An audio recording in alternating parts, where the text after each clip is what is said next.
Programa Arena VIP Medicina Veterinária, hoje produzido pela Equalis, tenho a satisfação de receber o professor Herbert Arlindo Trebian, professor da Universidade Federal do Paraná, com o assunto Riscos da Automedicação.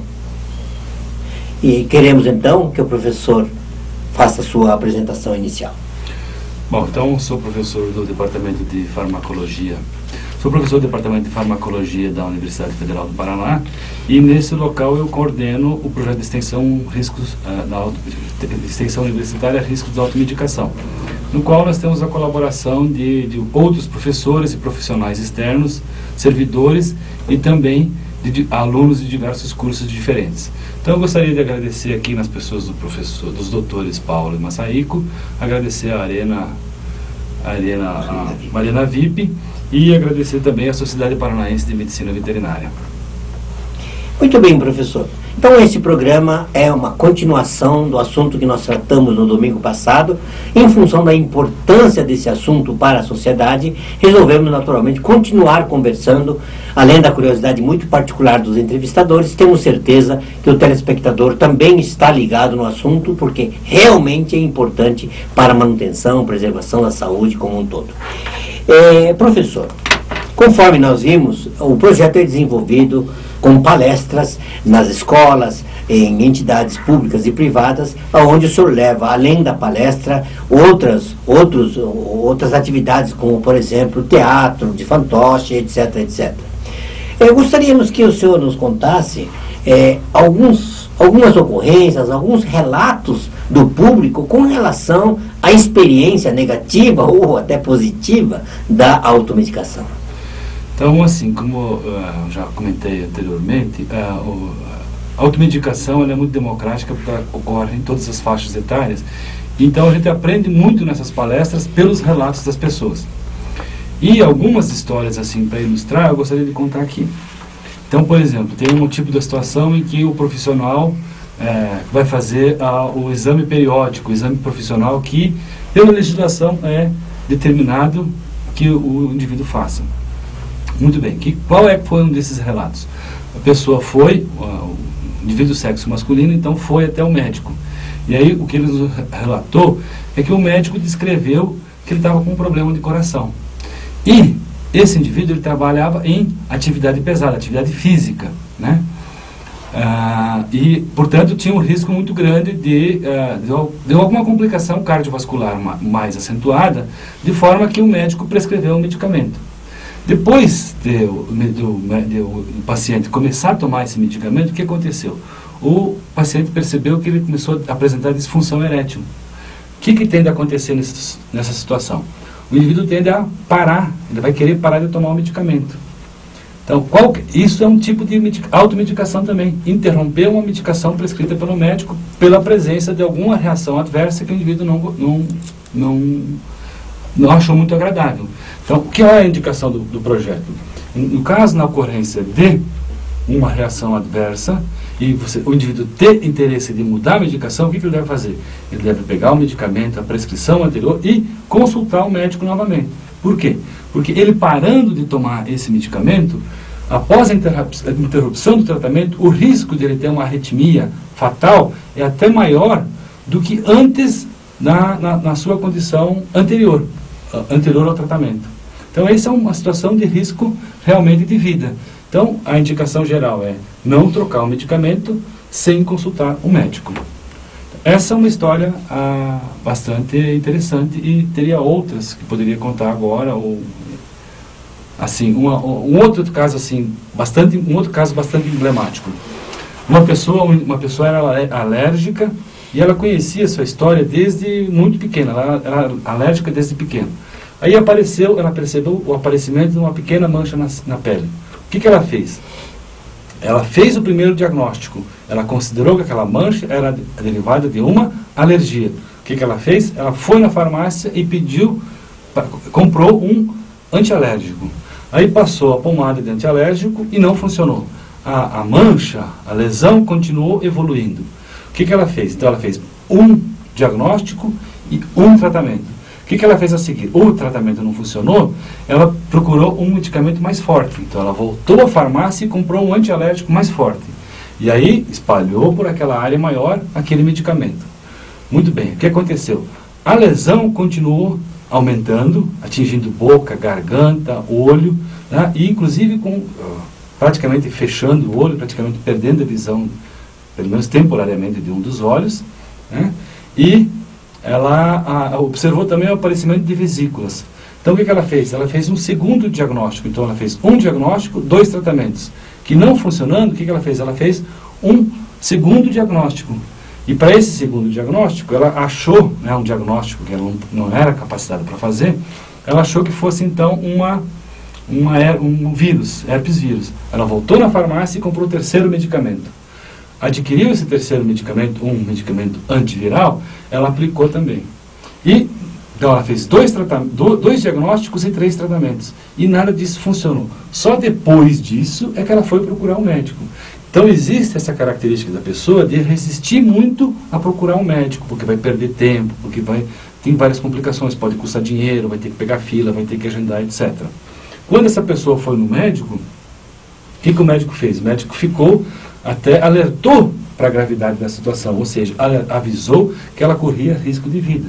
Então, na verdade, o que ela tinha era uma infecção bacteriana e que, pelo fato de atingir o olho, que é uma extensão do sistema nervoso central, essa infecção poderia evoluir para uma meningite bacteriana encefálica de difícil tratamento e com risco à vida, um risco, inclusive, de morrer. Então, essa é uma ilustração típica de que o tratamento é individualizado, é para cada paciente, tem a medicação específica e que o ideal é ir ao médico. Nos bastidores, nós conversávamos e me chamou muito a atenção a questão, não sei se posso assim denominar, certo? É a auto-administração, ou seja, mães, adultos, né, administrando medicamento em crianças, e me contava o professor do uso de uma pomada em nenê. Então,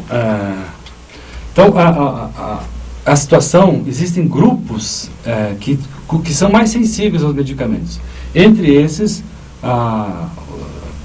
crianças muito jovens e particularmente idosos. Então, nas crianças muito jovens, qual que é o problema? O problema é da criança não ter desenvolvido o seu metabolismo do medicamento. Esse é um dos aspectos. Outro aspecto para a criança, não dá para administrar um medicamento para adulto, para criança, nem mesmo dividindo o comprimido, porque às vezes o princípio ativo se distribui irregularmente no comprimido. Então, não adianta dar meio comprimido ou um quarto do comprimido, porque esse 1/4 pode ter uma quantidade maior do medicamento. Então, levar ao médico e, inclusive, comprar o medicamento infantil, medicamento pediátrico. Por quê? Porque tem muitas mães e avós, etc., que pensam assim, não, esse é meu filho, esse é meu neto, eu não vou dar apenas um comprimido. Como é meu filho, eu vou comprar o remédio mais caro e ao invés de dar um comprimido, vou dar 2 comprimidos. Então, é comum você ter, por exemplo, um dos aspectos pode ter uma reação, por exemplo, alérgica nas crianças. Então, isso é relativamente comum, bem como intoxicação por tomar um medicamento que não é sem prescrição médica e que não é indicado, e que não é o pediátrico, não é indicado para a criança. O programa Arena VIP entrevista hoje o professor Herbert Arlindo Trebian, da Universidade Federal do Paraná, está abordando o tema riscos da automedicação. No programa anterior, o professor comentou de que determinadas categorias funcionais tinham uma determinada característica de automedicação. E, não me falha a memória, o senhor me contou sobre um problema que teve numa companhia de coleta de lixo. Esse foi o problema, essa foi a questão que eu descrevi há pouco, que é a história do uso do propranolol. Do uso do propranolol e que, inclusive, que tipo de automedicação que a pessoa estava querendo fazer? Era parar de tomar um medicamento prescrito pelo médico. Tá? Então, tem outras histórias também, bastante interessantes, além dessas, que é um tipo de automedicação, você interromper, ou seja, mudar a indicação do médico. Outros exemplos desse tipo, por exemplo, podemos citar a questão do anticoncepcional. Uma senhora trabalhadora que foi ao médico e falou que já tinha muitos filhos, que não queria mais ter filhos, e que tinha muitas atividades que ela já desenvolvia e que já estava na hora, já tinha filhos suficientes e queria parar de ter filhos. O que o médico falou? Bom, então a indicação específica para isso, além dos métodos de barreira, existem os medicamentos anticoncepcionais ou anovulatórios. E aí a mulher manifestou que tinha interesse de fazer esse tratamento para parar de ter filhos. Aí ele falou, bom, eu tenho os anticoncepcionais que podem ser administrados por via oral. Ela falou, doutor, eu faço muita coisa, eu posso esquecer de tomar o medicamento. Não existe uma outra opção? O que o médico prescreveu então para essa paciente? Ele prescreveu um medicamento injetável. E então ela falou, já faz a prescrição, já faz a administração da primeira dose aqui no posto de saúde mesmo, e caso você não encontre daqui, e a senhora volta em 3 meses para tomar a nova dose. E caso a senhora não me encontre por algum problema, eu inclusive já vou deixar a receita para a senhora aqui para a próxima administração. O que aconteceu durante esses 3 meses após a administração do anticoncepcional? A mulher percebeu que apareceram algumas manchas na pele e que ela estava tendo retenção de líquido e aumentou o peso. Então as mulheres são particularmente sensíveis à elevação de peso e questões estéticas. O que essa mulher fez? Passados os 3 meses, o que ela fez? Ela mandou o marido, na vez seguinte, tomar a medicação. Então o marido foi ao posto de saúde, né? E como a maioria dos casados sabe, quando a esposa ordena, é uma coisa que ele tem que fazer. Ele foi ao posto de saúde e o posto de saúde aplicou o anticoncepcional no marido. Então, um aprendizado importante aqui. O medicamento é para aquele paciente para quem o médico prescreveu. E qual que foi a lógica dessa mulher? Então, as pessoas elaboram muito. Isso é um tipo de automedicação, de você indicar para outra pessoa um medicamento que foi prescrito para você. Qual é que foi a lógica dessa esposa? Ela falou, divisão de tarefas.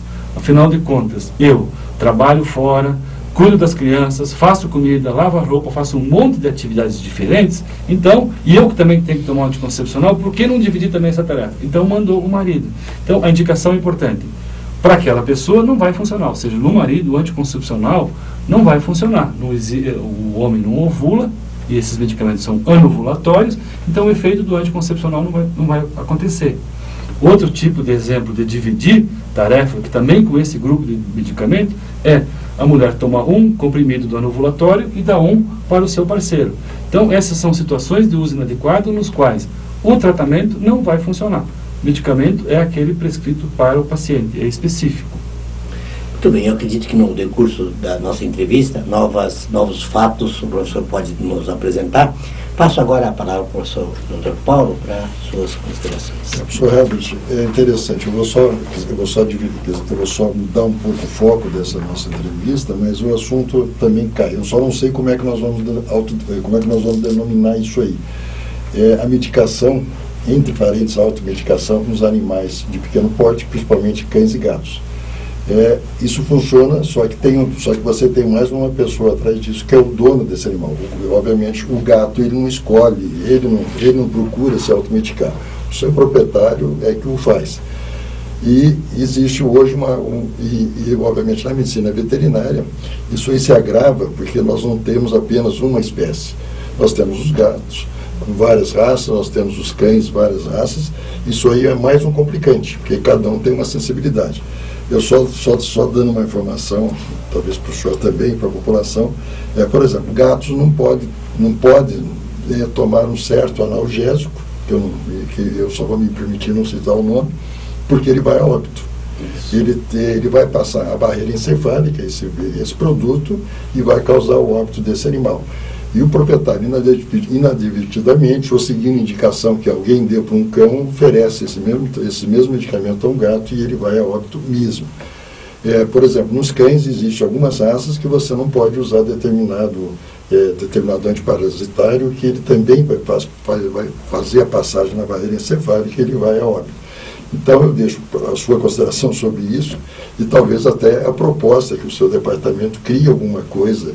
Eu não sei o termo nós podemos usar nessa automedicação, entre aspas, para cães e gatos, principalmente, que hoje é importante dentro da sociedade. Praticamente, nós não sabemos estatisticamente com segurança qual a percentagem da população que detém um animal em casa. Passa desde cães, gatos, peixe, Então, talvez valesse também alguma coisa nesse sentido, para você levar, talvez dentro desse seu projeto, uma informação talvez um pouco mais pontual, também alertando a população, principalmente as pessoas que têm posse de cães e gatos, que também não se deva seguir a informação, a indicação que foi da comadre, do parente que usou o medicamento do cachorro, que tem as consequências, elas são tão quanto gravosas quanto para o ser humano. Então, deixo a sua consideração sobre isso e até uma proposta para se discutir um projeto, para se tratar um pouco mais de profundidade desse assunto.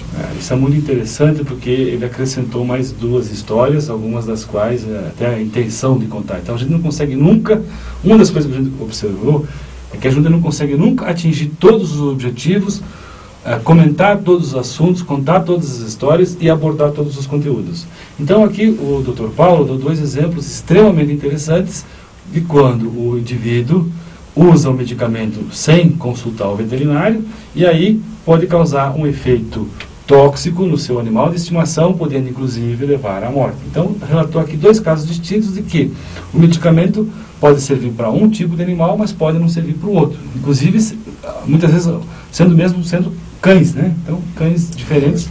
É a mesma espécie, e um tipo de cão pode e outro não. Isso é um exemplo interessante. Outro aspecto é a questão da evolução. Então, essa evolução depende das colaborações. Por isso que o projeto sempre é aberto para as mais, e já tem a participação de profissionais de várias áreas diferentes. E outro aspecto ainda é que isso se estende, inclusive, para população, para pessoas. Então tem relatos de casos que teve que saiu na imprensa, essas histórias inclusive se repetem, né? Quase todo ano é possível ver uma ou mais notícias dessas. Por exemplo, em relação à questão de anabolizantes. Então já tem relato de literatura também, do indivíduo estar usando anabolizante, e ele consegue anabolizante ou ter uma fonte ilegal. Né? Aí essa fonte, por algum motivo, aumenta a fiscalização, essa fonte não consegue mais fornecer. Uma coisa que já aconteceu de fazer, por exemplo, é ir numa loja veterinária, por exemplo, e procurar medicamento. Então as pessoas não só, muitas vezes vão na loja veterinária e compram medicamento e administram para os seus animais sem a supervisão, sem a prescrição do profissional adequado, que é o médico veterinário, como muitas vezes eles mesmos se auto-administram esses medicamentos. Então teve um caso recente, se não me engano foi ano passado, inclusive de uma morte que aconteceu por causa disso.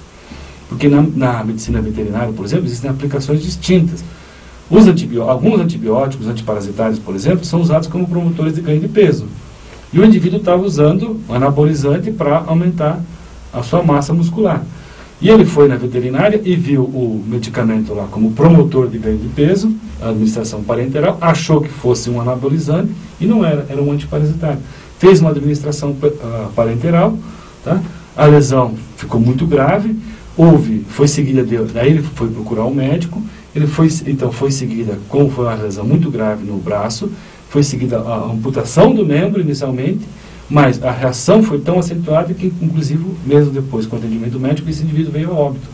Então tem vários casos, a gente não é a intenção apavorar as pessoas, mas o fato é alertar que pode ter um uso inadequado, pode não resolver o problema, como pode, além disso, causar outros problemas, outras reações adversas, esconder os sintomas, ou mesmo, numa situação mais grave, pode mesmo levar ao óbito. Então, tem do seu animal de estimação ou dos proprietários ou das pessoas também.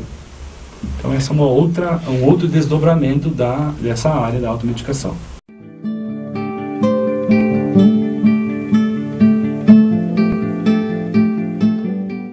O programa Arena VIP de Veterinária tem tratado de assuntos ligados à medicina veterinária, mas principalmente de assuntos que ligados à medicina veterinária têm importância para a sociedade. Por conta disso, nós queremos agradecer esse espaço cedido pelo programa, agradecer aos produtores do programa e desejar aos telespectadores, especialmente aos médicos veterinários, que tenham um Feliz Natal e um próspero Ano Novo. Nessa oportunidade, queremos desejar a todos os médicos e médicas veterinárias do Paraná e do Brasil um Natal repleto de realizações, muita saúde, muita paz, muita noção de espaço e de ganhos, né, e retrocessos que a vida nos impõe. E desejar um próspero ano novo. Então, dando sequência, professor, nós sabemos que o projeto, ao longo da sua execução, teve que criar vários instrumentos para, naturalmente, consolidar efetivamente os objetivos do projeto.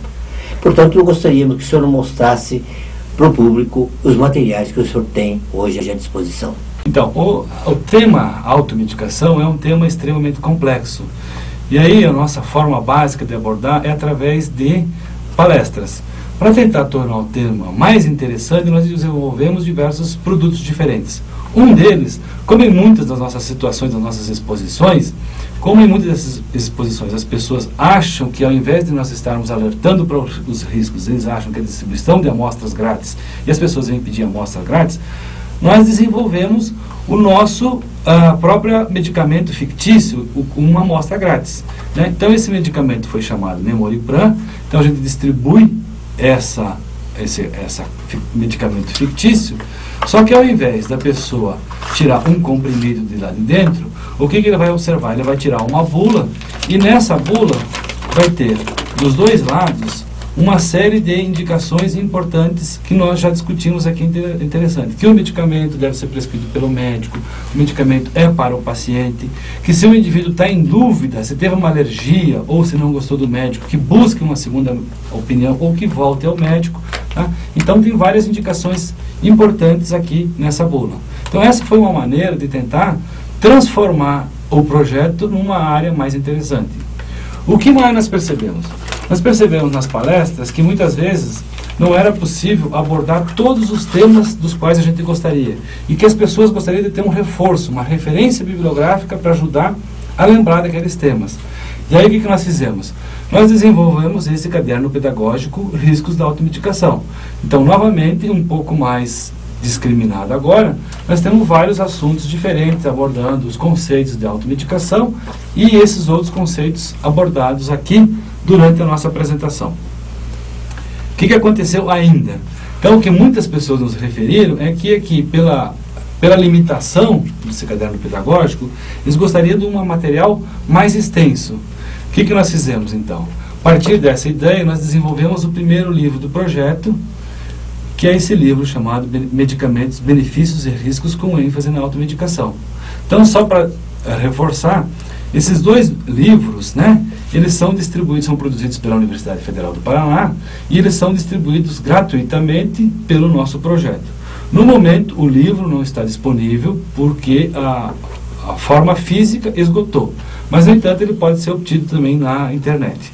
Tá? Então, o que é importante desses livros também, além de terem conteúdos referentes que alertam para os riscos da automedicação, outro aspecto interessante que a gente deixa esse material nas bibliotecas, em todo local que tiver uma possibilidade de depósito, nós deixamos esse material lá na empresa, gratuitamente, na empresa, no posto de saúde, na escola, em qualquer local onde a gente vai fazer a nossa intervenção. Então, são materiais de reforço do conceito. E aí teve um aluno do nosso grupo, um dos nossos colaboradores, que observou, ele falou, olha, eu acho que ainda tem alguns textos um pouco mais complicados, poderia haver outro tipo de abordagem. O que nós fizemos, então? Nós fizemos, poderíamos chamar desse terceiro livro. O que caracteriza esse terceiro livro? Esse terceiro livro, ele se caracteriza por ter um enredo. Qual que é esse enredo?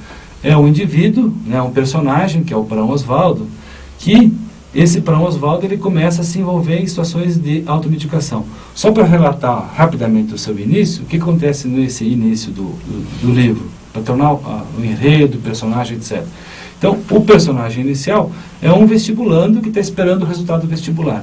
Então, ele está lá na sua casa, e o que acontece? Está na casa, na verdade, na casa de uma tia, e está lá no computador esperando o resultado do vestibular. Esse resultado demora para sair, ele começa a ficar tenso, começa a ficar ansioso.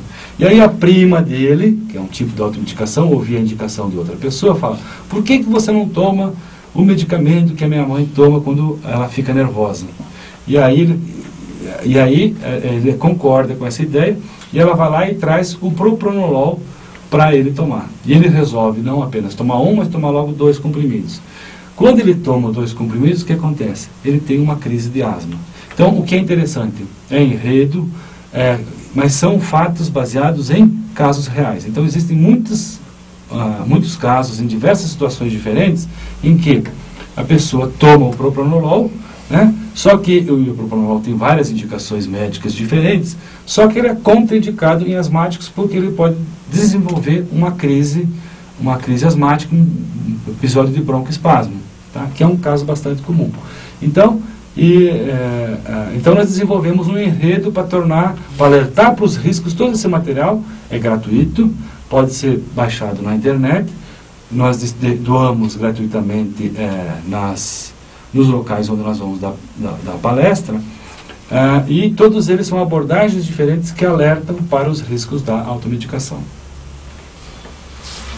O professor Herbert Arlindo Trebien, Arena VIP Medicina Veterinária, está extremamente honrado pela sua presença e principalmente pelos esclarecimentos que nós temos a oportunidade de levar à população aqui do estado do Paraná. Esperamos tê-lo com toda certeza brevemente conosco novamente, porque o assunto é palpitante, é importante, o assunto merece, esse assunto merece um tratamento de destaque, por trata-se de saúde da população. Deixaria ao senhor as considerações finais e agradecendo novamente a sua presença. Então, eu gostaria de agradecer aos doutores Paulo e Massarico, ao programa Arena VIP e à Sociedade Paranaense de Medicina Veterinária por essa oportunidade. Gostaria só de reforçar que no momento nós não temos os livros na forma física para distribuir gratuitamente, mas nós dependemos do quê? Da impressão lá na imprensa da Universidade Federal do Paraná. Está previsto que até o final do ano nós tenhamos novas cópias para serem distribuídas. E qualquer contato, então, quem tiver interesse, os professores, escolas, ou educadores, ou mesmo igreja, comunidades, que entendem que a gente tem que agendar, né? Como nós desenvolvemos outras atividades, todo mundo trabalha e estuda, então pode entrar em contato 3361-1706, lá na Federal do Paraná, ou no e-mail herbert@ufpr.br, e onde nós então podemos agendar uma palestra e essa discussão desse material da maneira como as pessoas gostarem mais, acharem mais interessante de fazer. Encerrando mais o programa Arena VIP Medicina Veterinária, agradeço novamente a sua presença, professor Massarico, e esperamos que tenhamos cumprido com o nosso papel de levar informação, de levar conhecimento à população. Até o próximo programa e muito obrigado a todos.